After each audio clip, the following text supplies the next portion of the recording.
To my sweet baby Lily. Today the red dust blankets the entire base and the wind burns my face. But I still look up at the sky and tell myself it's the very same sky you were sleeping under back home. Mommy will come back. I promise. Mom. I wrote those words on a cheap postcard bought from the base PX, stamped it with military postal ink, and sent it 11,000 kilometers away to a small house in Ohio. I had no idea that over a year later, that exact postcard would be picked up and read aloud in a dead-silent courtroom, right before I manually turned on a monitor and showed everyone inside the truth. The morning of the hearing, my ex-husband walked in with the smile of a man absolutely certain he had already won.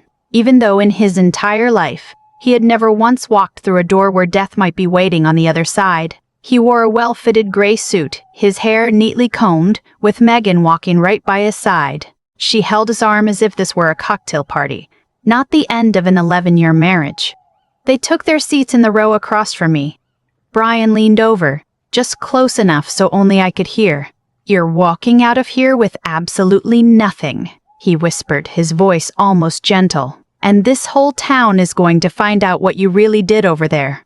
Megan let out a soft laugh, intentionally loud enough to make the people in the row behind us turn their heads. She actually tried to pin that baby on him too, she told the woman sitting next to her, not even bothering to lower her voice. 5 years ago, those words might have made me shake. That morning, they didn't even make me blink. I didn't argue. I didn't turn to look at them. I opened the leather briefcase on my lap, pulled out a small USB drive and a sealed envelope, and placed them both into my lawyer's hands. "When the judge permits," I told Diane quietly, "I will present this part myself." Brian didn't know what was inside that envelope, nor did he know what was on that USB drive. He also failed to realize one simple thing. I had spent 12 years in the military, and the Army taught me something he would never understand. The truth doesn't need to be loud. It just needs to be recorded. And once it is properly recorded, it doesn't need anyone to defend it. 20 minutes later, I stood up, plugged the USB drive into the courtroom projector, and turned the screen toward the man who had once sworn to wait for me on the other side. Then, I spoke 7 words that silenced the entire room. Page 3. The day I flew home. But to understand why those 7 words mattered so much, you have to go back 13 years. My name is Aaron Cole. I am 34 years old, a first sergeant in the United States Army, and the last thing my husband whispered to me before the hearing began was that the whole town would find out what I did on the battlefield. He was half right. The whole town was about to find out what happened over there. Except, it wasn't going to be the way he thought. I met Brian when we were both 21, at a coffee shop near the community college where I took night classes for accounting and worked as a waitress during the day. He was studying business administration, had a smile that made you want to believe him, and a way of talking that made you feel like the most fascinating person in the room. I grew up in a family that was never well off. My father had served in the Navy, and I always knew I wanted something bigger than the small town where I was born. 6 months into dating, I told Brian I was planning to enlist. I still remember the look on his face, a flash of surprise followed by a smile. "Then I'll be the man waiting at home," he said, taking my hand. "You go serve our country. I'll keep the porch light burning." At the time, those words sounded like the most beautiful promise in the world. We married 2 years later in a small ceremony in my mother's backyard, right after I completed basic training and held the rank of private. Brian stood there in a crisp white shirt, and I believed with all my heart that we would be okay. We had a simple arrangement. I would deploy whenever duty called. He would build a stable life at home, and every time I returned, we would piece our lives back together. For the first few years, that arrangement actually seemed to work. Military life is nothing like what people imagine. It isn't filled with the heroic moments you see in movies. Most of it is discipline, repetition, and learning how to endure things when your body and mind are screaming at you to quit. I became a transportation soldier, operating and later commanding supply convoys, hauling fuel, water, ammo, and equipment through routes that no one would ever want to drive twice. My first deployment lasted 12 months.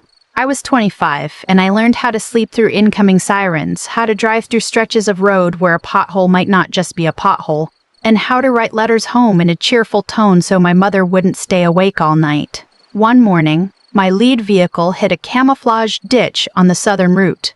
Nobody died, but my left shoulder slammed into the doorframe with a crack I can still hear to this day. The medic popped the joint back in, logged it into my file, cleared me for a week of light duty, and I kept right on driving. From then on, whenever the weather turned cold, that shoulder would stiffen and ache with a dull throb, like a clock reminding me that there are some roads that never truly let you go. I never told Brian about it. There are things that are just too hard to explain to someone who has never sat inside that vehicle. Brian wrote back consistently for the first 6 months. Then, the letters grew sparse. I told myself it was normal. Life at home keeps moving forward, and he was busy with his new job at an equipment distribution company. When I returned from that first tour, we were still us. He met me at the airport with a bouquet of flowers, and for a few weeks, everything felt as warm as the old days. But each deployment took away a little piece of us that we could never fully get back. By the third deployment, I started buying postcards. I don't know exactly why. Maybe because long letters are too hard to write when you're completely exhausted. Maybe because a postcard with its brief lines feels more like a gentle tap on the shoulder than a formal speech. I began sending them regularly, not just to Brian, but to my future self, to the child I still dreamed of having one day. I wrote to that non-existent baby as if they were already there, waiting for me to come home. There was one thing I never told anyone, not even Brian. Every time I boarded a plane to leave home, I carried a sense of guilt as heavy as the rucksack on my back. I was a woman choosing to deploy. Society has a very specific way of making a mother, or an expectant mother, feel selfish for daring to serve. I used to lie on my bunk at the base, staring up at the wooden planks above my head, wondering if I was trading away something I would later regret.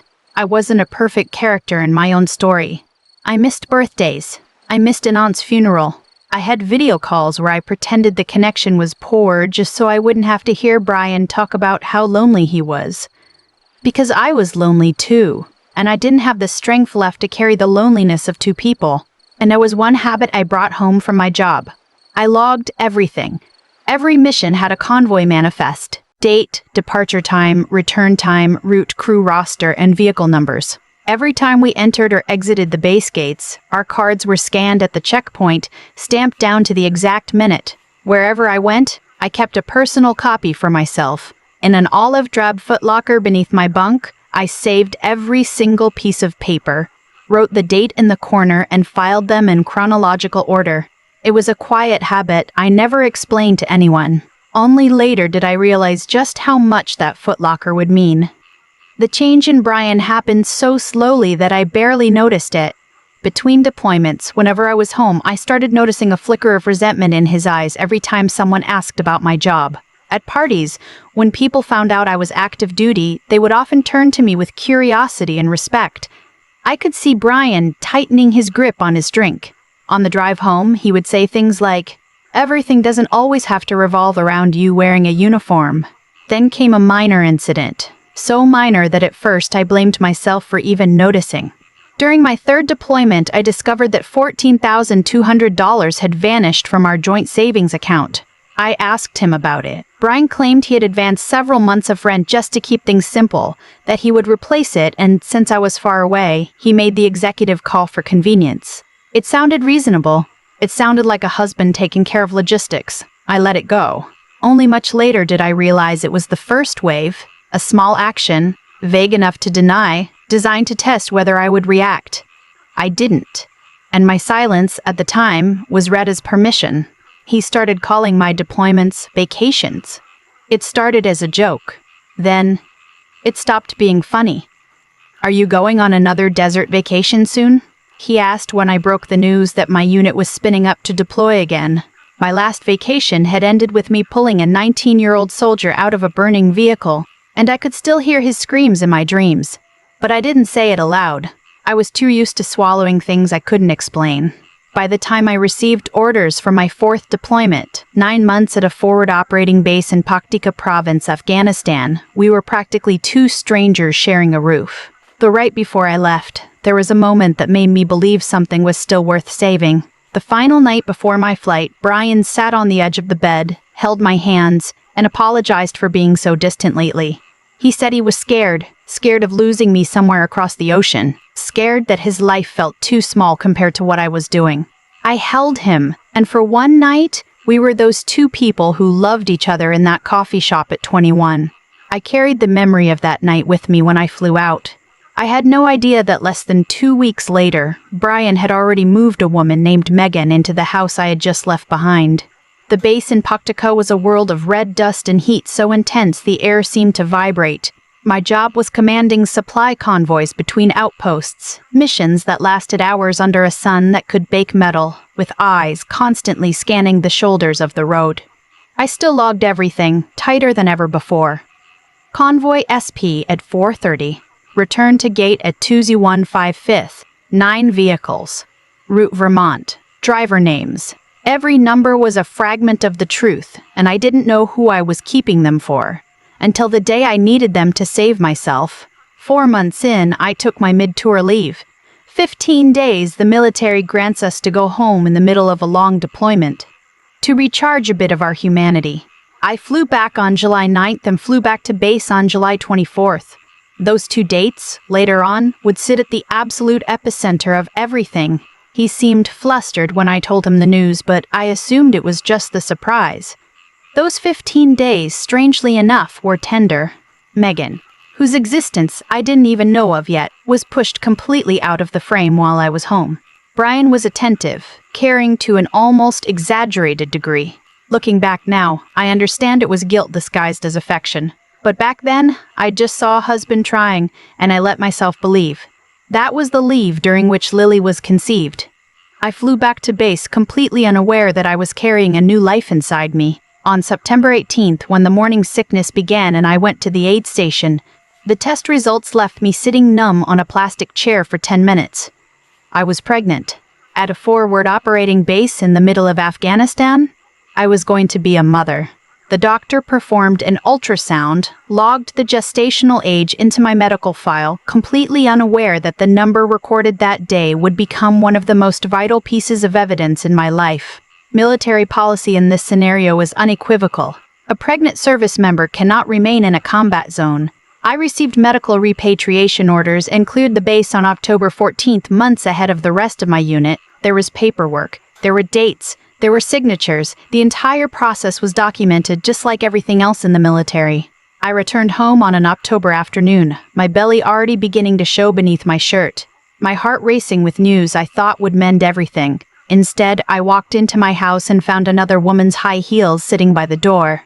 I will not recount the details of that afternoon.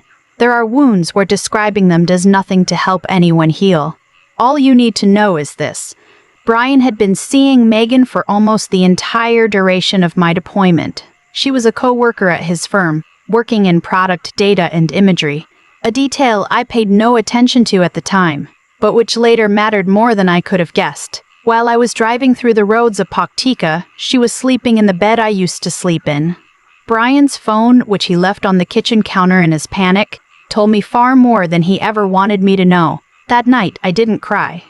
I sat in the living room until the sun came up, one hand resting on my stomach where my daughter was growing. And I made a choice. If this marriage had ended in his heart a long time ago, I wasn't going to get down on my knees and beg it to stay. But I underestimated Brian. I used to think the worst thing he could do was betray me. I was wrong. The worst thing he could do was what he did next. When I told him I knew about Megan and that I was filing for divorce, I expected remorse. Instead, I saw something cold ignite in his eyes. A few weeks later, I received documents from his lawyer, and what was written inside chilled me to the bone. Brian didn't admit to the affair. He flipped the entire narrative upside down.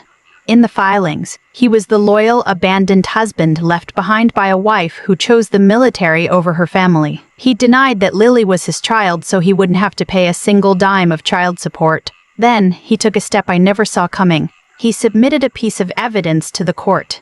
It was a photograph. In it was me, or a version of me, standing very close to a man in uniform inside what looked like a barracks, his arm wrapped around my shoulder. Accompanying it was a sworn statement alleging that this was the man she stayed with during her deployment and that the child could belong to him.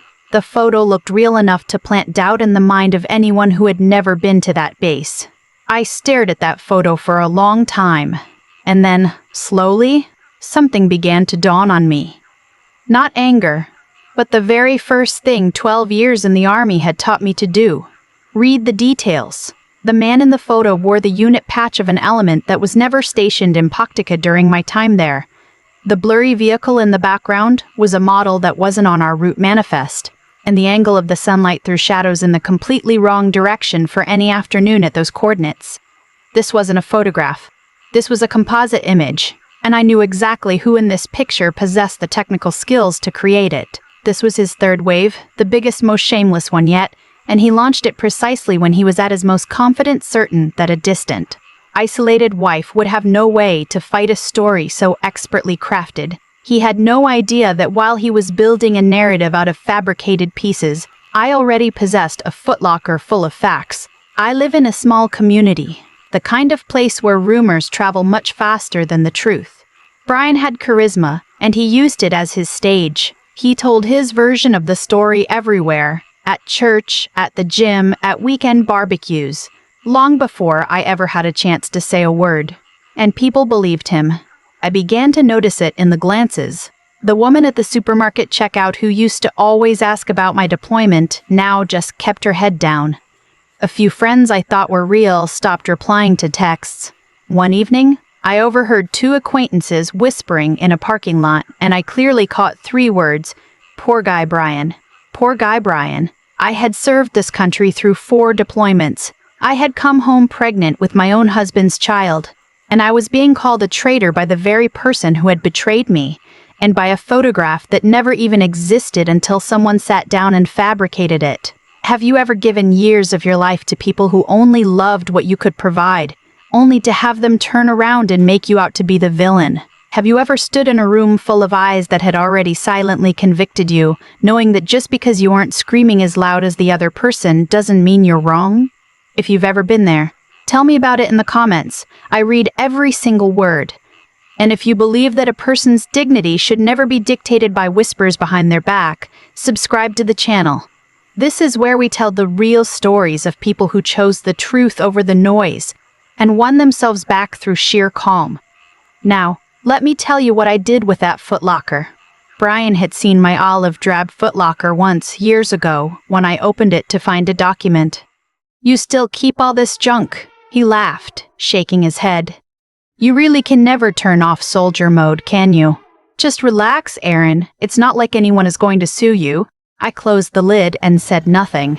Now every night after Lily went to sleep, I opened that footlocker again. Not to find a single document, but to find everything. While Brian stood in the middle of the gym telling his story, at 2 o'clock in the morning under the kitchen light, I sat there calculating. My left shoulder throbbed in the chill of the kitchen, but I didn't stop. He built his story with words and a fake photo. I built mine with dates. I laid them out on the table in a precise timeline. July 9th, arrived home. July 24th, flew back out. September 18th, pregnancy confirmed, including gestational age. October 14th, cleared the base under medical repatriation orders. Then I placed right next to them the convoy logs for every single week I was still in Paktika after becoming pregnant. 1 mission per day, departure times, return times, battle buddy names, gate scan logs. Every single minute of my time over there had an official stamp standing witness. And I did one more thing. I opened the image file that Brian had submitted and looked at its hidden data, what tech people call metadata. Something every digital image carries like a ticket stub. The exact time the file was created, the software that touched it, and sometimes even the location. I'm no digital forensics expert, but 12 years of reading manifests, cross-referencing serial numbers, and tracking down supply discrepancies had taught me one thing. When numbers don't add up, there is always a hidden story. And the numbers here did not add up. The image file listed its creation date as February 2nd, nearly 4 months after I had already left Afghanistan. It had been processed through image editing software, and the original data layers showed it was spliced together from 2 completely separate pictures. I sat staring at that date, February 2nd, for a long time. Not because I was surprised, but because I knew from that exact second I was no longer just defending myself. I was holding concrete proof that someone had fabricated a crime to frame me. My lawyer's name was Diane Foster. She was in her early 50s, possessed a calm, steady voice, and during our first consultation, she asked me a question she said she asks every client: "How much documentation do you have?" I placed a box on her desk. Not a folder. A box. Diane lifted the lid, and I watched her eyebrows raise. "What is this?" 12 years, I said. Inside was everything. Mid-tour leave orders clearly printing the dates I flew home and flew back out. Military flight passenger manifests. Medical repatriation orders with the exact date and diagnosis. Prenatal records from the aid station, including the ultrasound establishing gestational age. Something any OB/GYN could use to calculate the exact window of conception. Logs of the convoys I commanded. Checkpoint entry logs. A stack of postcards bearing military postmarks stamped by date, and a printout of the metadata from the photo Brian had submitted, with the creation date highlighted in bold. Diane picked up a postcard, read the lines I had written to Lily before she was even born, and set it down very gently. She picked up the metadata printout, read it, and this time, she didn't set it down gently at all. "You kept all of this entire time?" she asked. "I've always believed that records don't know how to lie," I replied. "People do, but dates don't." Diane sat in silence for a long moment. Then she said something I will never forget. "Aaron, your husband is telling a story, but your story is already written. By dates, by stamps, by the signatures of people who have absolutely no reason to lie for you. Our job isn't to argue with him. Our job is simply to lay the facts on the table and let the truth speak for itself." There were two more things to handle.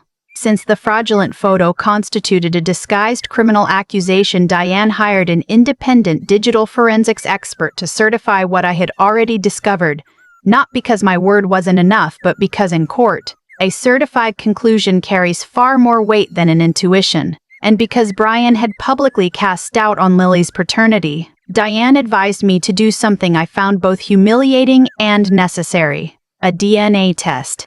There is something cruel about having to prove to the world that your daughter belongs to your own husband. But if Brian wanted to weaponize her bloodline, I was going to turn it into a shield. Both results arrived via overnight express just 2 days before the hearing. I stood in the hallway holding the 2 envelopes, my heart pounding so hard I could hear it. I opened the first envelope. The independent analysis concluded the photo was a composite artifact created on February 2nd. I opened the second envelope. The DNA report confirmed, with a probability of over 99.9%, that Brian was Lily's biological father. I leaned my back against the wall and exhaled fully for the first time in months.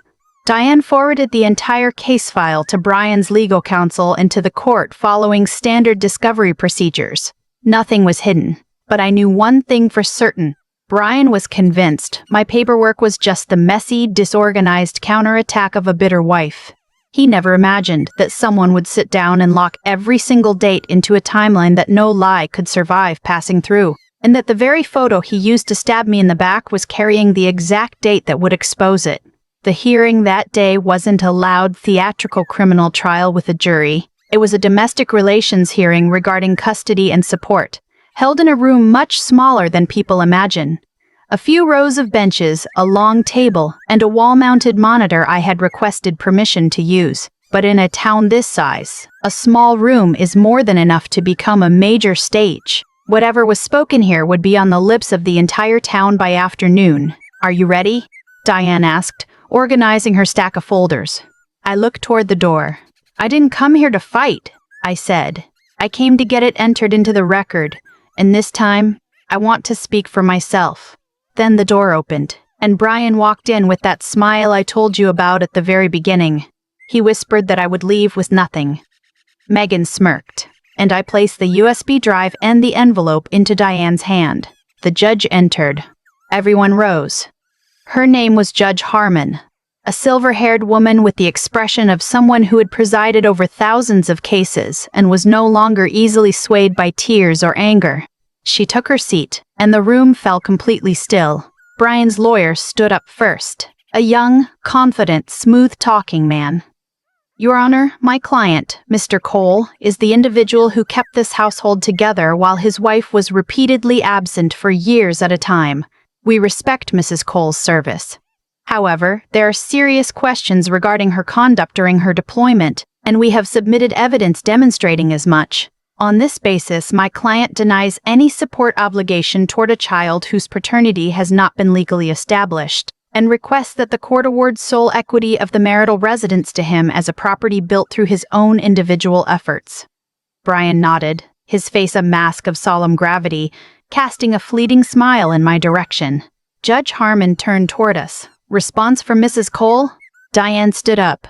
Your Honor, my client requests permission to present her own evidence directly, and she will not be responding to those allegations with verbal arguments. She placed the sealed envelope onto the clerk's desk. Inside is a sworn affidavit, an index referencing the evidence already submitted, and 2 certified forensic conclusions. Mrs. Cole will guide the court through them. The judge looked at me for a brief second. The floor is yours, Mrs. Cole. I stood up. Before I could walk over to the monitor, Judge Harmon picked up the postcard sitting right on top. I had asked Diane to place it first, and she did something I didn't anticipate. She read it out loud. To my sweet baby Lily, she read, her voice measured and slow. Today, the red dust blankets the entire base, and the wind burns my face, but I still look up at the sky and tell myself it's the very same sky you are sleeping under back home. Mommy will come back. I promise. She set the postcard down, took off her glasses, and scanned the room. I have read a great many case files in my life, she said. But let's have Mrs. Cole explain this one. Then she nodded to me. I plugged the USB drive into the projector and turned the monitor directly toward Brian. The only sound I could hear at that moment was the steady hum of the ceiling ventilation fan and the sound of the court reporter's pen stopping mid-stroke on the page. On the screen was my timeline. I didn't deliver a grand speech. I let each number speak for itself, simply placing my hand over each entry as I called it out. Page 3, the day I flew home. July 9th flashed onto the monitor, accompanied by my leave orders and the passenger manifest. Page 7, the date of conception. September 18th, military aid station records, gestational age. Page 9, the day I cleared theater. October 14th, medical repatriation orders. I left those 3 pages side by side on the monitor, then turned to look directly at Brian, completely ignoring his lawyer. My daughter was conceived during the window between these 2 dates, I said, my hand resting on July 9th and July 24th. The 15 days I was home. At home with you. Then I turned back to the judge. Your Honor, I ask one simple question through the court during those 15 days. Was Mr. Cole at home with me? Brian's lawyer placed a restraining hand on his client's arm, but Judge Harmon leaned forward. This is a straightforward question, Mr. Cole. Were you at home with your wife during her 15-day mid-tour leave in July? There was a long, agonizing silence. Then Brian, his voice entirely stripped of its smooth confidence, answered. Yes. I clicked to the next page. The DNA results appeared on the monitor, the figures magnified. Greater than 99.99%, I said. Lily is your daughter. You knew that from the very beginning. I heard a sharp caught breath from the row across from me, but I wasn't finished. I clicked to the final page. The photograph Brian had submitted appeared, and right next to it, its embedded metadata file with 2 specific lines highlighted in bold. This is the photograph the opposing party submitted to claim I was unfaithful on the base, I stated. I placed my finger on the file creation date line. This file was created on February 2nd. I had already cleared Afghanistan on October 14th, nearly 4 months prior. I shifted my finger to the unit patch on the man's sleeve in the image. This unit was never stationed in Paktika during my tour. Then I pulled up the independent forensic report. And a certified expert has confirmed this is not a photograph. These are 2 separate images spliced together. I switched off the monitor. The room dimmed for a beat, then brightened as the projector shut down. I don't need to tell the court who spliced it, I said softly. The record already tells you. Brian was no longer smiling. I still remember that exact moment clearer than anything else that occurred that day. It wasn't a feeling of triumph. It was the absolute stillness. The man who had walked into the room completely certain that the whole town would stand behind him now sat completely shrunk into his chair, that certainty draining out of him like air escaping a punctured tire. Megan, in the row behind him, had stared directly at the floor from the exact moment I read the date, February 2nd. Brian's lawyer bolted to his feet. "Your Honor, we request a brief recess." Judge Harmon raised a single hand. "Just a moment." She looked at the documentation, then at Brian, then at Megan. "I have sat on this bench for many years," she said, her tone not harsh, just entirely resolute. "I have heard many accusations, but rarely have I seen an allegation completely contradicted by official records of the United States military, and rarer still have I seen a piece of evidence submitted to this court that carries upon itself the very date proving it to be an absolute fabrication." She turned to Brian's counsel. "You requested a recess. I will grant it.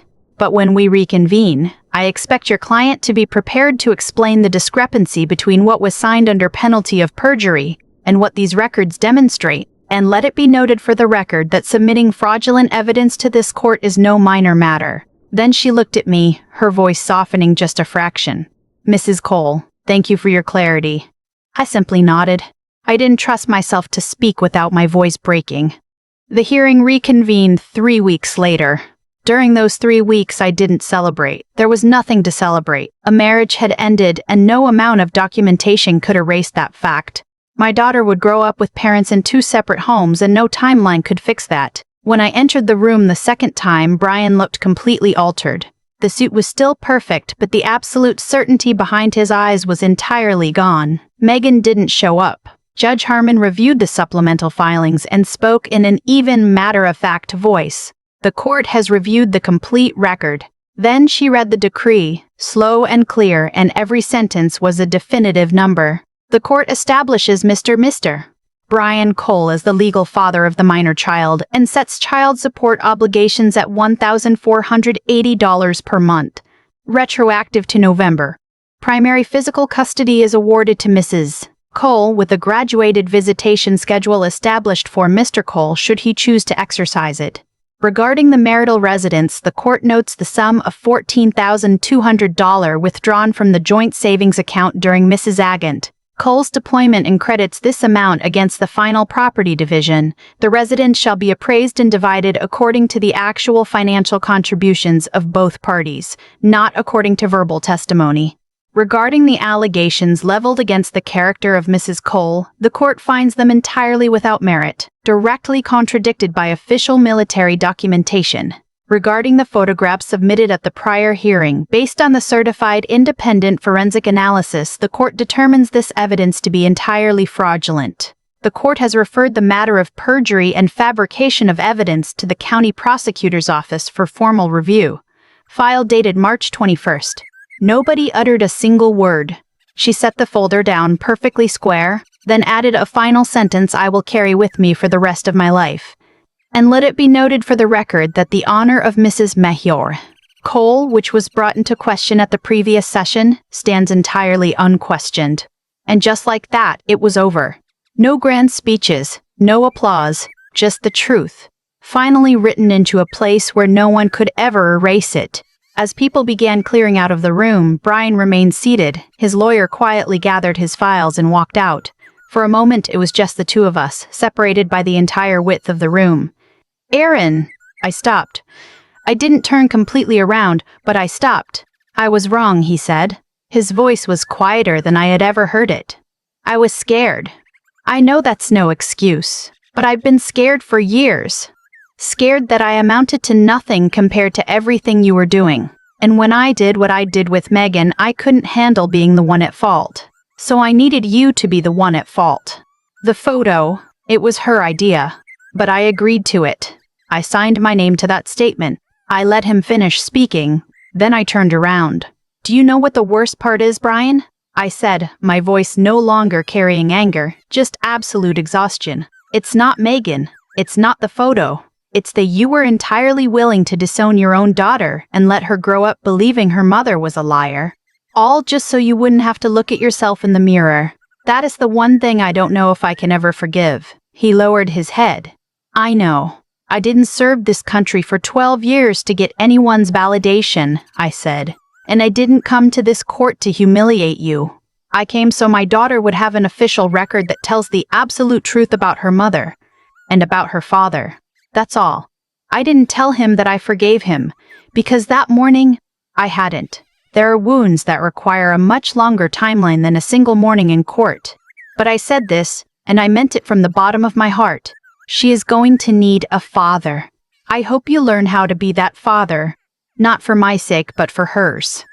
Then I walked out of the room, out into the sunlight, where Diane was waiting for me with my daughter in her arms.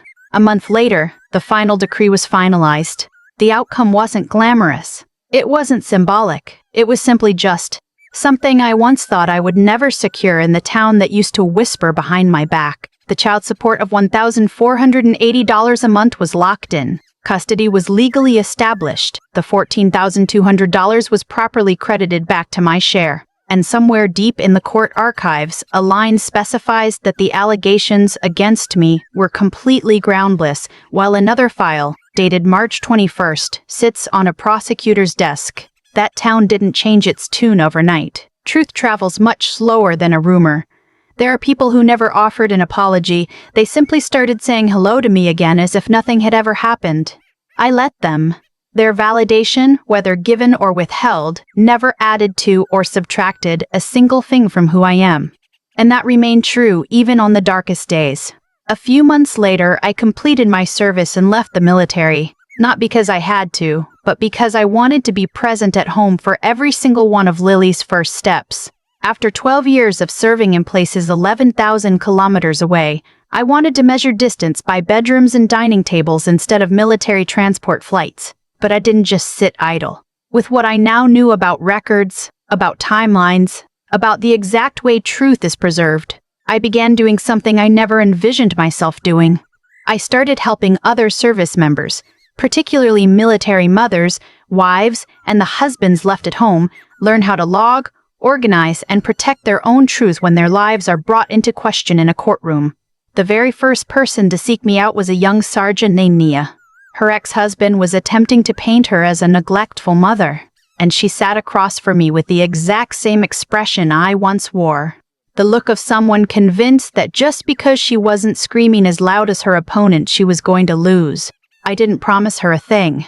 I simply handed her an empty box and told her, "Start with the dates." 6 months later, she retained full custody, not because of a grand speech, but because of a duty roster calendar and receipts that no one could dispute. Then came a second person. Then a third. Now it has evolved into something with an actual name. A small group of people who gather in the evenings, teaching one another how to make sure their truth can never be erased by anyone. I sit right next to women who are exactly like I was years ago, shaking in a parking lot outside a lawyer's office. And I tell them exactly what Diane told me. Your story is already written. You just have to know how to read it out loud. Sometimes people ask me if I felt a sense of victory after that court hearing. The truth usually catches them by surprise. I never wanted revenge. Revenge keeps you permanently looking backward, anchored to that man and his lies. What I wanted wasn't to tear him down. What I wanted was to be entered into the record. Not for pity, not for applause, just for the simple acknowledgement that what I did with honor. And now I want to speak to you, the person listening all the way to this point. Maybe you've never worn a uniform. Maybe your battlefield is a corporate boardroom, a kitchen at 2 o'clock in the morning, a family court, or just a room where someone decided that their version of you was truer than the real thing. But I believe that somewhere in your life you have been misnarrated. You have stood in a crowd that believed a story that isn't you, feeling that absolute urge to scream that they are wrong. I understand that urge. I've stood in my kitchen, my hands shaking, every cell in my body screaming to let it out. So I want to tell you what I wish someone had told me much earlier. You do not need to scream louder than the lie. You just need to outlive it and log the truth while you wait. Anger requires an audience to survive. The truth does not. A fabricated photograph requires people to believe it to have power. A military postmark stamped with a date stands entirely on its own, even in a room full of people who have turned their backs on you. People can strip away a town's trust in you, but no one can take away the date on a piece of paper that you tucked away a long time ago. And here's what I want to give you permission to believe. If no one has ever permitted you before, You do not owe anyone a loud counter-argument to prove you are a good person. You are allowed to remain silent and still be entirely right. You are allowed to let people think wrongly of you for a time without losing an ounce of who you truly are. Your worth does not sit in the hands of someone else's belief. It wasn't born in a courtroom, and no judge, no number, no forensic test result creates it. All of those things simply expose to the light what you have been holding on to all along. Brian told me the whole town would find out what I did on the battlefield. In the end, they did. I logged the truth. One day at a time, under a sky full of red dust, and a truth that is logged can never be erased by anyone. That is what I did on the battlefield, and that is exactly what brought me home whole. Now, every night, I read to Lily before she goes to sleep, and in her nightstand drawer I keep a small box. Not the box containing 12 years of legal documents, but a different box, holding the postcards I wrote to her from a base in the middle of the desert months before she ever entered this world. One day, when she is old enough, I will hand them to her.